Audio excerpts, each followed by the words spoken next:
শরীরের পর্দা, তোমার শরীরকে মা বোন ঢাকতে শেখো। ওদেরকে বলা হচ্ছে ঢাকতে শেখো, পর্দা ফরজে আইন। তোমার শরীরের যে অংশ অপর বেগানা পুরুষ দেখবে, আমি নবী বলছি জাহান্নামের আগুন দিয়ে ওই জায়গাকে জ্বালিয়ে দেয়া হবে। প্রথম ওই জায়গাকে জ্বালানো হবে। তোমার মাথার চুল যদি অপর পুরুষে দেখে, গুনে দেখো কটা চুল আছে, অতগুলো সাপ জাহান্নামে আল্লাহ তৈরি করবে তোমাকে দংশনের জন্য। শরীরকে ঢাকতে শেখো। তোমরাই বলো যে জিনিসকে যত বাড়িতে ঘরে ঢেকে রাখা যায় তার ইজ্জত বাড়ে। একটা টেবিল তার ঢাকনি, একটা দরজা তার পর্দা, একটা জানলা তার পর্দা, একটা ড্রেসিং টেবিল তো তার পর্দা, হরেককে একটা ভাতের হাঁড়ি তো তার ঢাকনি। যত ঢাকা যায় তার ইজ্জত বাড়ে। কবে এটা কার কাছে শুনলেন? যত খুলে দেওয়া যায় ইজ্জত বাড়ে। নিজেকে ঢাকতে শিখুন। পর্দা ফরজে আইন। বেপর্দায় চলা গুনাহে কবিরা, শক্ত গুনাহ। আমাদের মা বোনদের বুঝে আসে না, বুঝেই আসে না, বুঝেই আসে না। তো নিজের শরীরের পর্দা করুন, নিজের শরীরের পোশাক সম্পর্কে ভাবুন। আমাদের মুসলমানের ঘরের মা বোনেরা শাড়ি সায়া ব্লাউজ পরবে অথবা সেলোয়ার কামিজ ওড়না ব্যবহার করবে। কোনটা কোনটা বলুন? আস্তে আস্তে জীবনটাকে পাল্টাই, নবীর পেয়ারি সুন্নতের উপরে আসতে চেষ্টা করি। দুনিয়া কি বলছে দেখার দরকার নেই। ভাবতে শিখি, বুঝতে শিখি, চলতে শিখি, করতে শিখি, ফের জীবন ধন্য হবে। উম্মতের মা বোনদের পোশাক শাড়ি সায়া ব্লাউজ নয়, সেলোয়ার কামিজ ওড়না। এটা বড় মজবুত হাদিস রয়েছে। হযরত আলী রাদিয়াল্লাহু তাআলা এই হাদিস বর্ণনা করছেন। আমরা নবীজির সঙ্গে জান্নাতুল বাকিতে বসে আছি, মসজিদে নববীর পাশে, যেখানে সাহাবাদের কবর 30-40 হাত। তো আমরা জান্নাতুল বাকিতে বসে আছি নবীজির সঙ্গে। একটা মেয়ে ছেলে খচ্চর, ওই গাধা খচ্চরের উপর দিয়ে যাচ্ছিল। যেতে যেতে খচ্চরের পাটা পিছলি গিয়ে মেয়েটা উপর থেকে পড়ে গেল। আল্লাহ রসুল মুখটা সরিয়ে নিলেন, চোখটা সরিয়ে নিলেন। আমরা বললাম ইয়া রাসূলুল্লাহ সাল্লাল্লাহু আলাইহি ওয়াসাল্লাম, ও মেয়ে ছেলেটা সেলোয়ার কামিজ পরে আছে, সেলোয়ার কামিজ ওড়না পরে আছে।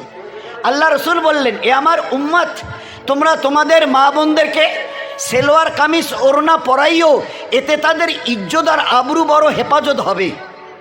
এ কথা বলার পরে বললেন, এ আল্লাহ, এ আমার আল্লাহ, আমার উম্মতের মা বোন যারা সেলোয়ার কামিজ ওড়না ব্যবহার করবে, আপনি তাদের আগের এবং পিছের সমস্ত গুনাহকে মাফ করে দেবেন। কত বড় দোয়া দিয়েছে। সেলোয়ার কামিজ ওড়না আমাদের মা বোনদের নবীর সুন্নত। একটা সুন্নত যদি আমার কাছে থাকে, শহীদের সওয়াব আল্লাহ আমাকে দেবে। নবীর একটা সুন্নত যদি আমার কাছে থাকে, তার উপরে জীবন চালাই, আমার পেয়ারা নবী আমাকে শুনিয়েছে, ও আমার সঙ্গে জান্নাতে যাবে। এ কোনো মামুলি জিনিস? তো নিজের শরীরকে ঢাকতে শিখি, নিজের লেবাস সম্পর্কে চিন্তা করি, বাড়ির এবং টাড়ির লোকের সঙ্গে মিষ্টি মধুর নবীওয়ালা আখলাক দেখাই। বাড়ির এবং টাড়ির লোকের সঙ্গে মিষ্টি মধুর ব্যবহার। হাসাদ ফাসাদ গিবত ঝগড়াঝাটি কুচকাচাল শরীয়তে হারাম করা হয়েছে। বাচ্চাদের মা বোন, তোমরা এদের তরবিয়াত করো। তোমার 2 বছরের বাচ্চাটার হাতে যদি একটা কমলার ছিলে যদি যাও, একটা চকলেট যদি দাও, তোমার 2 বছরের বাচ্চাটা মুখে দেবার আগে বিসমিল্লাহ বলে তো? এতটুকু তুমি করেছো? এতটুকু করেছো? এই জন্য হাদিসে পাকের সারাংশ হচ্ছে এই, মফহুম হলো এই, মায়েদের কল, ও মা ভালো করে শোনো, তোমার কল, নবী বলছেন বাচ্চাদের বক্তব্য, তোমার কল বাচ্চাদের জন্য মাদ্রাসা। এর তরবিয়াত করো। এতটা তরবিয়াত আপনাদের এই মতো মা করেছিল।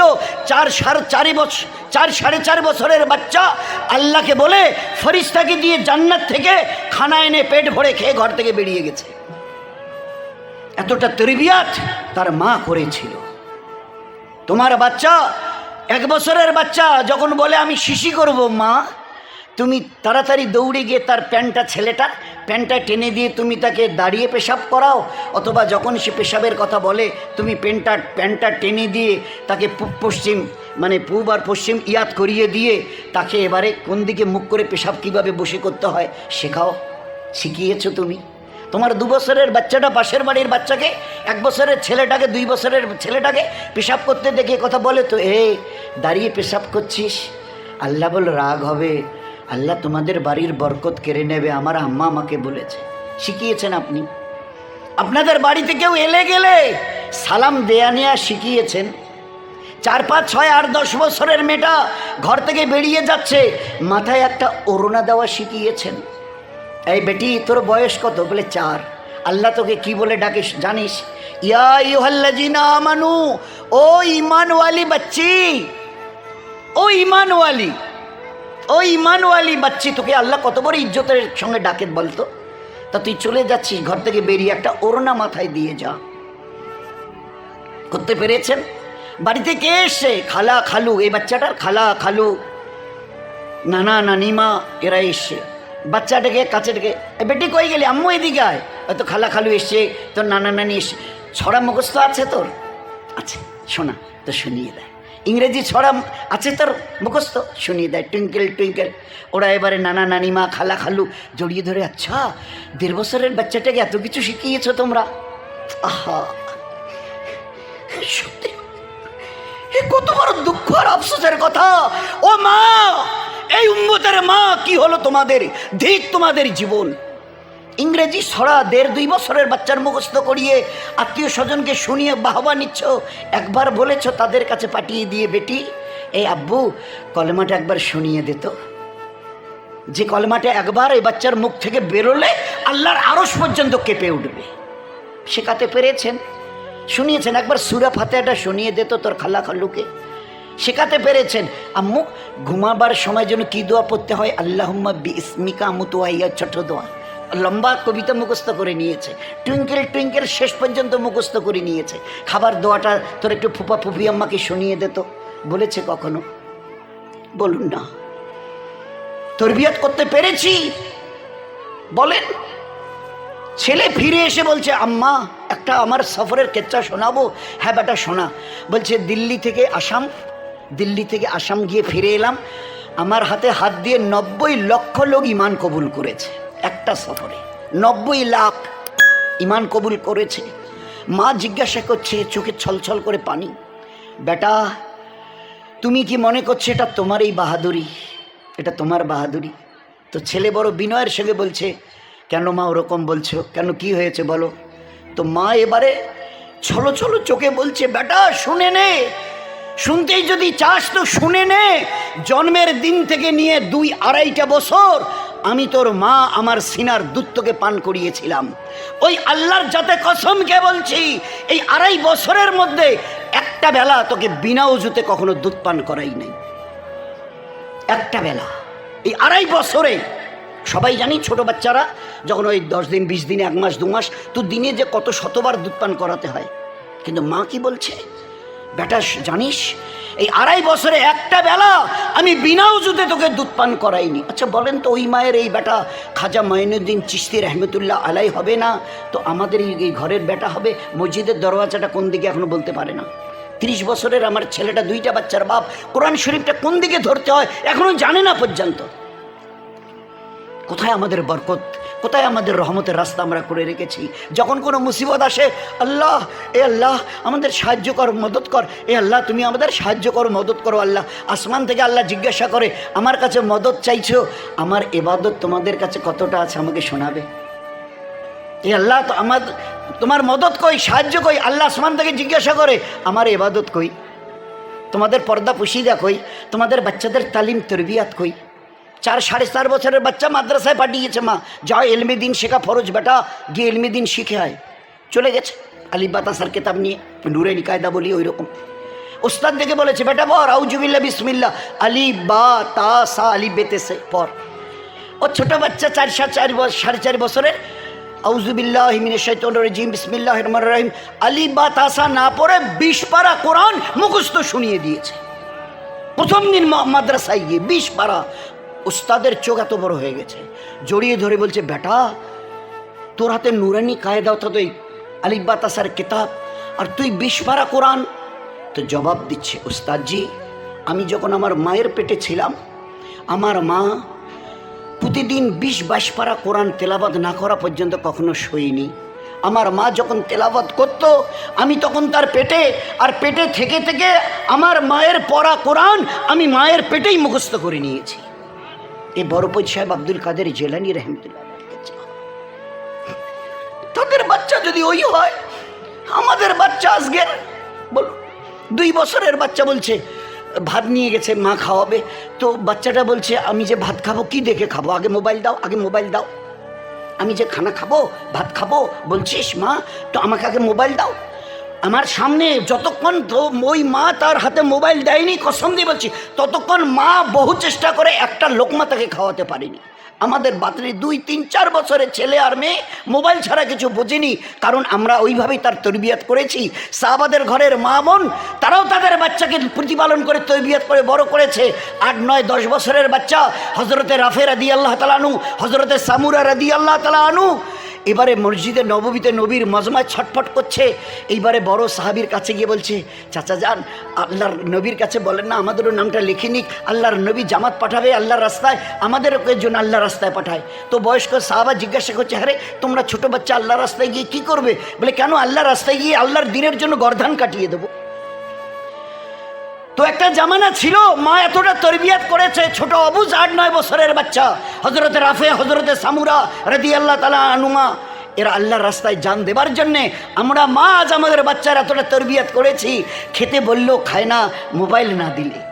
এই বেটা, এই বেটি কেন ক্যাচাল করছিস? এই যে দেখ বেহায়া নাচ গান উলঙ্গ ছবি, এই দেখতে থাক, আমি এবারে সংসারের কাজ গোছাই। তুই একেবারে জীবন ভর একদম দিল খুলে গুনাহ কর, বেহায়া নাচ গান শুনে শুনে জীবনটাকে বরবাদ করার রাস্তায় ক্লিয়ার কর, আর আমি মা গিয়ে সংসারের কাজ করিনি। বলেন তরবিয়ত কবে হবে আমাদের, কবে হবে আমাদের? এই জন্যে ভাই আল্লাহ বড় মেহরবানি করে একটা বড় পেয়ারা দিন দিয়েছে। এই দিনের উপরে নিজের জীবনকে ডালি, মা বোনদেরকে ডালি, বাচ্চাদের তালিম তরবিয়াত করি। আমাদের মায়েরা শুধু কয়েকটা আমাল, ইমান, আল্লাহকে চেনা, 5 ওয়াক্তের নামাজ আউয়াল ওয়াক্তে পড়া, রোজ আনা কোরআনে কারীমের তেলাওয়াত যেন বাদ না যায়, সকাল বিকাল তাসবিহ, জবানের পর্দা, শরীরের জবানের হেফাজত, শরীরের পর্দা, বাচ্চাদের তালিম তরবিয়াত, বাচ্চাদের তালিম তরবিয়াত, বাড়ির এবং টাড়ির লোকের সঙ্গে মিষ্টি মধুর ব্যবহার, আর শেষেরটা 24 ঘন্টার সমস্ত কাজ পেয়ারা নবীর সুন্নত তরিকায়। আল্লাহ চাইলে আল্লাহ ওই দিন দেবে, দুনিয়াতে বেঁচে থাকা অবস্থায় আল্লাহ আপনাকে জান্নাতের বাশারত শুনিয়ে দেবে। আমাদের মারা কান খুলে শুনে রাখুন, এই আমাল কটা একটু দিল দিয়ে করতে থাকুন, ফের আল্লাহ শুনিয়ে দেবে। আল্লাহ আমার বিবিকে হবে জান্নাতে, তো আল্লাহ একটু ধমক দেবে, চুপ আল্লাহ বলো না, তো বাধ্য হয়ে বলেছে। আল্লাহ বান্দার মহব্বত হলে যা হয়, বাচ্চার চাইতে বেশি মহব্বত করে আল্লাহ তার বান্দাবান্দিকে। বলেছে মাইমুনা, আল্লাহর বাড়ি কোথায়? কুফা। চলে গেছে, কুফায় গিয়ে লোককে বলছে, হ্যাঁ ভাই এখানে মাইমুনা নামের কোনো মেয়ে ছেলে? বলে ওই যে বকরি চড়াচ্ছে পাহাড়ের কিনারায়, ওর নাম মাইমুনা। তো গিয়ে দেখে বকরিগুলো চড়ছে, ঘাস খাচ্ছে, আর ও একটা চাদর গায়ে জড়িয়ে নামাজ পড়ছে। নামাজ, গরিব মেয়ে ছেলে মাইমুনা, গরিব অপরে, ও বকরি ওর নিজের নয়, অন্যের চাকরি করে, গরিব মেয়ে ছেলে মাইমুনা। তো নামাজ পড়ছে, ও চুপ করে পিছনে বসে আছে। এইবারে যখন সালাম ফিরিয়েছে, তো পিছনে বসা আব্দুল ওয়াহিদ রহমতুল্লাহ আলাইহ একটা গলা আওয়াজ করেছে, তো বুঝতে পেরেছে নিশ্চয়ই কোনো লোক। তো আস্তে করে ঘাড় ফিরিয়েছে, এক ঝলক, জীবনে কোনো দিন দেখেনি, এক ঝলক দেখেছে তার চেহারার দিকে, তাকিয়ে বলছে, আব্দুল ওয়াহিদ তুমি এখানে কেন? তোমার সঙ্গে আমার মোলাকাত তো ইনশাআল্লাহ জান্নাতে হবে, তুমি এখানে কেন এসছো? এক ঝলক দেখেছে। একটা গরিব ঘরের মেয়ে ছেলে অন্যের বকরি চড়ায়, ইবাদতকে আল্লাহকে এতটা চিনে, জীবনটাকে এইভাবে তৈরি করেছে যে জান্নাতে তার স্বামী কি হবে আল্লাহ তাকে জানিয়ে দিয়েছে। আব্দুল ওয়াহিদ জিজ্ঞাসা করছে, আমি তো আল্লাহকে জিজ্ঞাসা করে জেনে নিয়েছি তোমার নাম তোমার ঠিকানা, তুমি কি করে জানলে? বলে রোজে আজলে আল্লাহ আমাকে জানিয়ে দিয়েছে। তো বলছে যে মাইমুনা একটা কথা আবার আল্লাহ দুনিয়াতে হায়াত জয় করবার জন্য দেয়নি, সময়কে ইবাদতের দ্বারা কাজে লাগাও, জীবন ধন্য হবে। আব্দুল ওয়াহিদ চলে যাও, ইবাদতের দ্বারা জীবনটাকে বানিয়ে নাও, হায়াত ফুরিয়ে গেলে আর সময় পাবে না। বলছে না, একটা কথা মাইমুনা, একটা কথা, তাড়াতাড়ি বলো কি বলতে চাও? বলে তোমার এই বকরির পালে পুরো বাঘ আর বকরি একসঙ্গে, আমি অনেকক্ষণ থেকে দেখছি এতগুলো বাঘ একটা বকরিকে হামলা করে না, কারণটা? তো বলছে আব্দুল ওয়াহিদ, আমার ইবাদতের দ্বারা আমি আমার আল্লাহর সঙ্গে সম্পর্ক ঠিক করে নিয়েছি, আমার আল্লাহ আমার বকরির সঙ্গে বাঘের সম্পর্ক ঠিক করে দিয়েছে। তো কেন আমাদের মা বোনেরা হেলায় খেলায় জীবনটাকে নষ্ট করছে, কিভাবে জীবনটাকে তছনছ করে দিচ্ছে? গরিব মেয়ে ছেলে দিন আনে দিন খাওয়ার তার চাইতেও একবারে অভাবী। এ আল্লাহ, তোমার সন্তুষ্টির জন্য, তোমাকে রাজি করার নিয়তে বছর ভর রোজা থাকি, তোমাকে রাজি করার নিয়তে রাত ভর জেগে জেগে তোমার ইবাদত করি। এ আল্লাহ, বেলা তো ডুবেই গেল, আমি ইফতারি করব, আমার কাছে কিছু নেই মাওলা, আমার কাছে ইফতারি করার মতো, মুখে দেবার মতো কিছু নেই। বলা শেষ হয়নি, আসমান থেকে, জান্নাত থেকে রশি লাগানো ডোল তার একদম মুখের কাছে এসে আল্লাহ পাক নামিয়ে দিয়েছে। তাকিয়ে দেখে দুধের মতো কিছু সাদা জিনিস, বেলাও ডুবে গেছে, ইফতারিরও টাইম হয়ে গেছে। আস্তে করে বিসমিল্লাহ বলে হাতে তুলে মুখে দিয়েছে। বলছে উম্মে আয়মান রাদিয়াল্লাহু তাআলা আনহা, দুধের মতো সাদা, মধুর চাইতে বড় মিষ্টি আমাকে আমার আল্লাহ জীবন ভর খাইয়েছেন। জান্নাত থেকে সরাসরি রশি লাগানো ডোল, রশি লাগানো ডোলে দুধের চাইতে বড় সফেদ সাদা, মধুর চাইতে বড় মিষ্টি। আল্লাহর পেয়ারা নবী সাহাবাদের দেখিয়ে বলতেন, ওই যে জান্নাতি মেছেলে যাচ্ছে দেখে নাও, উম্মে আয়মান জান্নাতি মেছেলে দেখে নাও, হতে পারে সে গরিব, কিন্তু আল্লাহর সঙ্গের মহব্বত এইরকম। ও যখন বলে আল্লাহ ইফতারির টাইম হয়ে গেল, আমার কাছে কিছু নেই, তো আল্লাহ জান্নাত থেকে জান্নাতি ওই রকম সফেদ আর মধুর চাইতে বেশি মিষ্টি খানা আল্লাহ তাকে খাইয়ে দিয়ে তার জীবন কাটিয়ে দিয়েছে। নবীজি বলতেন, বড় মহব্বতের সঙ্গে জান্নাতি মেছেলেকে যদি দেখতে হয়, উম্মে আয়মানকে দেখো। ওই যে উম্মে আয়মান গরিব, কেন তারা যদি হতে পারে, তারা যদি জান্নাতের খানা খেয়ে ইফতারি আর পেট ভরাতে পারে, আমরা কেন পারি না? তারা যদি জান্নাতের ওই মাইমুনা যদি খবর যদি শোনাতে পারে, তা আব্দুল ওয়াহিদকে আমাদের ঘরের মা বোনেরা কেন পারে না? শুধু একটু খালি যদি চেষ্টা এরা করে, তো আল্লাহ এমন একটা দিন আমাদের দেবে যে আমরা চিন্তা করতে পারবো না। এমন একটা রহমতওয়ালা দিন, বরকতওয়ালা দিন, ইজ্জতওয়ালা দিন, হেফাজতওয়ালা দিন, সুখ শান্তিময়। এ তো আল্লাহর ওয়াদা। এইগুলো দিনের ওপরে চলো, এই জীবন আমি আল্লাহ তোমাদেরকে দান করব। ভাই এসছি, এই জন্য দোস্ত, সবাই সবার জন্য দোয়া করি। এই কারণে খুব শেষ রাতে উঠে 2-4 রাকাত তাহাজ্জুদের পরে আল্লাহর কাছে খুব, আল্লাহর কাছে খুব সারাটা দিন, এমনকি রাতেরও বহু অংশ, এ আল্লাহ, এ আমার মওলা, এ আমার খালিকার মালিক, আল্লাহ আল্লাহ বলে আমরা চিৎকার করি। তাহাজ্জুদের ওই টাইম এশার পরে আর আজকের দিনে 4:30টার আগ পর্যন্ত আসমানের, 7 আসমানের উপরে আরশের মালিক, আরশ থেকে একদম জমিনে আমাদের মাথার কাছে এসে বলে, সারাদিন না বলেছিলে এ আল্লাহ, এ আল্লাহ তুমি কই গো আল্লাহ, আমি এখন তোমার একদম মাথার কাছাকাছি চলে এসেছি। এ আমার বান্দা, এ আমার বান্দি, কে আছো কিছু চাইবে, কে আছো কিছু গুনাহ মাফ করাবে, আমাকে বলো, আমাকে বলো, আমি দেবার জন্য আরশ ছেড়ে তোমাদের কাছে চলে এসেছি।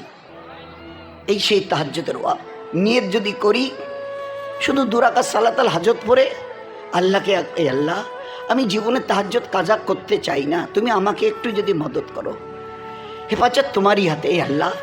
তো দোস্ত, আমি আপনাদের অনুরোধ করি, আমার জন্য খুব করে দোয়া করুন। আমি আপনাদের ছোট হয়ে অনুরোধ করে বলছি, আপনাদের সবার ছোট হয়ে, খুব মোবাইলের সঙ্গে দুস্তি রাখবো না, মোবাইলের অ্যালার্ম কোনো দরকার নেই। আমার আল্লাহ এত বড় শূন্যওয়ালা, চুপকে চুপকে যদি বলেন, এ আল্লাহ আমার বছরের একটা রাতের তাহাজ্জুদ জন্য কাজা না হয়, আমাকে এই যে এখন শীতের রাত, এখন তো 4:30 পর্যন্ত ওয়াক থাকে, তো আমাকে 3:30টায় চোখ খুলে দিস, আল্লাহ 4:45টায় আমার চোখ খুলে দিস। তা আমি খুব ছোট হয়ে বিনয়ের সঙ্গে বলছি, ওই আল্লাহর জাতের কসম খেয়ে আপনার চোখ খুলে যাবে, আপনি ঘড়ি দেখবেন 3:30 বাজে, 4:45 বাজে। সারা বছরের একটা রাত আপনার তাহাজ্জুদকে আল্লাহ নষ্ট করতে দেবে না। ওই সময় ওঠার মধ্যে মজা, উজু করার মধ্যে মজা, 2 অথবা 4 রাকাত দাঁড়িয়ে পড়ার মধ্যে মজা, আর তারপরে যখন হাত উঠাবেন না, 20 মিনিট, 30 মিনিট, 40 ঘন্টা পেরিয়ে যাবে, ওই দোয়ায় যে মজা, দুনিয়ায় এই মজা কোথাও আল্লাহ রাখেনি।